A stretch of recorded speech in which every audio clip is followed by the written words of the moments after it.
ओम शांति। प्रभु प्रिय विश्व सेवाधारी आध्यात्मिक ज्ञान पिपासु श्रेष्ठ आत्मा मानंकु अंतरर शुभेच्छा शुभ अभिनंदन सुप्रभात सुस्वागतम।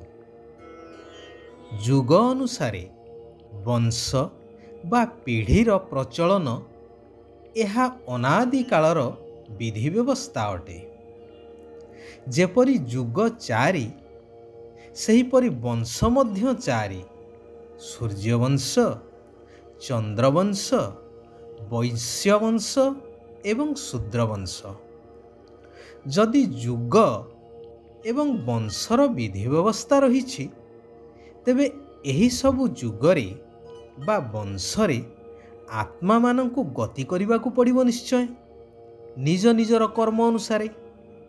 अर्थात जेउ आत्मा जुगर आरंभ अर्थात सत्य जुगरे सूर्यवंशरे आसुछि सेही आत्मा ही तार स्थिति शक्ति एवं कर्मर फल अनुसारे पुनः जन्म नेई नेई चंद्रवंश वैश्यवंश एवं शूद्रवंशरे आसुछि निश्चय। अर्थात देवी देवतांकर जेतेबेले आत्मशक्ति ह्रास पाउछि सेमानंकर स्टेज धीरे धीरे कमिबाकु लागुछि, जाहाकु शास्त्र रे कुहा जाउछि कि देवता मानंकु राक्षस माने परास्त करिदेले, बा अन्य अर्थरे कहि परिबा देव आत्मा माने राक्षस प्रवृत्तिर अधीन ही गले। एथिरु प्रमाणित हुए कि सही आत्मा गुण अनुसारे देवता हेउछि एवं परे मनुष्य जन्म रे आसुछि, जहा मध्य भागवतरे उल्लेख अछि नर देहे नारायण एवं नर देहे दिव्य ज्ञान देखि संतोष भगवान। पुनश्च उल्लेख मध्य अछि ब्रह्मांकर नाभिरु विष्णु एवं विष्णुंकर नाभिरु ब्रह्मांकर उत्पत्ति। अर्थात आत्मा एक परंतु स्थान एवं काल अनुसारे पात्र केवल जहा बदलुछि। एठारे विचार करा जाई पारे कि ब्रह्मांक द्वारा जदि रचना हेउछि तेबे केउ दुनियार रचना हेउछि एवं केतेबेले हेउछि ए कथा मध्य आम मानंकु स्पष्ट हेबा उचित। टिके चिंता करंतु, स्वयं भगवान प्रजापिता ब्रह्मांक द्वारा स्थापना करुछंती तेबे निश्चय श्रेष्ठ दुनिया अर्थात सत्य जुगर स्थापना करिवे एवं एही कली जुगर ही सत्य जुगर स्थापना करिवे निश्चय। तेबे ब्रह्मा मध्य एही कली जुगर हेइथिबे तो तेणु तो ब्रह्मांकर पूजन नाही। वर्तमान सेही सत्य जुगी सूर्यवंश को जीवार श्रेष्ठ शिक्षा स्वयं परमात्मा साधारण वृद्ध शरीर रे दिव्य अवतरण करी प्रदान करुछंती, जहांकर नाम रखिछंती प्रजापिता ब्रह्मा।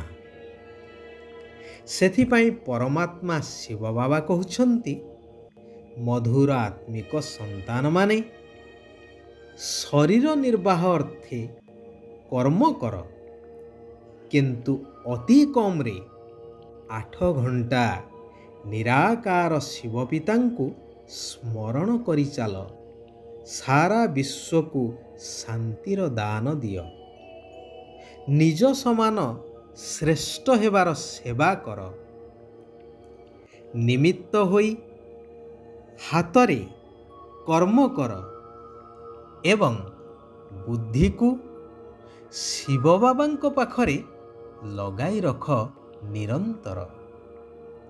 तेबे सूर्यवंशी कूलरे निश्चय आसीजिवो। जदि सूर्यवंशी कूलरे उच्च पद पाइबाकू चाहुछ ତେବେ ଶିବ ବାବାଙ୍କୁ ସ୍ମରଣ କରି ଚାଲ ଏବଂ ଅନ୍ୟମାନଙ୍କୁ ମଧ୍ୟ ସ୍ମରଣ କରାଇ ଚାଲ। ଯେତେ ଯେତେ ସ୍ୱଦର୍ଶନ ଚକ୍ରଧାରୀ ହେବ, ଅନ୍ୟମାନଙ୍କୁ କରାଇବ, ସେତେ ଉଚ୍ଚ ପଦ ପାଇପାରିବ। ସ୍ୱଦର୍ଶନ ଅର୍ଥାତ୍ ମୁଁ ନିଜେ ଆତ୍ମା ଭିନ୍ନ ଭିନ୍ନ ଯୁଗରେ ଭିନ୍ନ ଭିନ୍ନ ନାମ, ରୂପ, ଦେଶ, କାଳରେ କିଭଳି ଭାବେ ଆସି ଅଭିନୟ କରୁଛି, ତାହାର ଜ୍ଞାନକୁ ବୁଦ୍ଧିରେ ମନ୍ଥନ କରିବାକୁ ହିଁ ବାସ୍ତବରେ ସ୍ୱଦର୍ଶନ ଚକ୍ରଧାରୀ ହେବା କୁହାଯାଏ। ଆତ୍ମିକ ପୁରୁଷାର୍ଥ କରି ସମ୍ମାନର ସହିତ ଉତ୍ତୀର୍ଣ୍ଣ ହେବା ଦରକାର। ଏପରି କୌଣସି କର୍ମ ନ ହେଉ ଯାହାକି ଦଣ୍ଡ ଭୋଗିବାକୁ ପଡ଼ିବ। ଯିଏ ଦଣ୍ଡ ଭୋଗ କରିବ, ତାର ପଦ ମଧ୍ୟ ଭ୍ରଷ୍ଟ ହୋଇଯିବ। ଯେପରି ଦୁନିଆରେ ଜଣେ ଉଚ୍ଚପଦସ୍ଥ ଅଧିକାରୀ ସରକାରୀ ଅର୍ଥ ଆତ୍ମସାତ କରିଥିବା ଅଭିଯୋଗରେ ବା ଦୁର୍ନୀତି କରିଥିବା ଅଭିଯୋଗରେ ଦଣ୍ଡ ତ ଭୋଗ କରିଥାନ୍ତି ଏବଂ ନିଜର ପଦ ମଧ୍ୟ ହରାଇଥାନ୍ତି, ସେହିଭଳି ଏଠାରେ ଶିବ ବାବାଙ୍କର ସନ୍ତାନ ହୋଇସାରିବା ପରେ ଯଦି ମନ, ବଚନ ଏବଂ କର୍ମରେ କୌଣସି ଅଶୁଦ୍ଧତା ଆସିଲା ବା କୌଣସି ଭୁଲ ହେଲା, ତେବେ ସେଥିପାଇଁ ଦଣ୍ଡ ମଧ୍ୟ ଭୋଗ କରିବାକୁ ହେବ ଏବଂ ଭବିଷ୍ୟ ନୂଆ ଦୁନିଆରେ ପଦ ମଧ୍ୟ କମ୍ ମିଳିବ। ମନୁଷ୍ୟ ଗୀତ ମାଧ୍ୟମରେ ନିବେଦନ କରୁଛନ୍ତି कि इस पाप की दुनिया से ले चलो और कहीं जहाँ सुख और चैन हो, परंतु पुनश्च सही भूल सही पाप करी चलीछंती।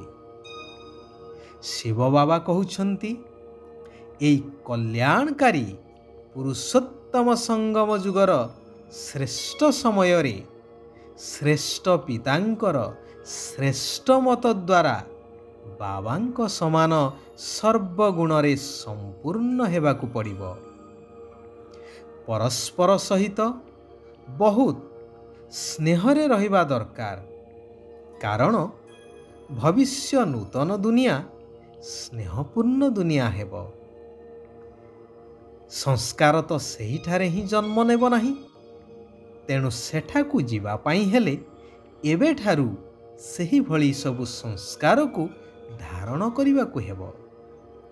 केबे काहाकू भी मन, वचन, कर्म रे दुख देवा अनुचित। चालिबा, बुलिबा, कर्म करिबा समय रे मध्य निराकार पितांकु मने पकेबार अभ्यास करिबा आवश्यक, जद्वारा अंतिम मति अनुसारे गति प्राप्त होई पारिबो। अर्थात अंतमति स्वगति को प्राप्त होई पारिबो। जोगयुक्त होई सारा विश्व को शांतिर दान देवा को हेबो। बाबा कहउछंती ज्ञानर रहस्य गुडी को जानी सर्वदा अचल स्थिति रे रहुथिबा निश्चय बुद्धि विघ्न विनाशक हुआ। एहा द्वारा बड़रू बड़ विघ्न मध्य खेल भली अनुभव हेब, जद्वारा सबुथिरे विजय ही विजय प्राप्त होई पारिबो। मु अनेक थर विजयी होईछि, एही भली निश्चय बुद्धि हेबा दरकार।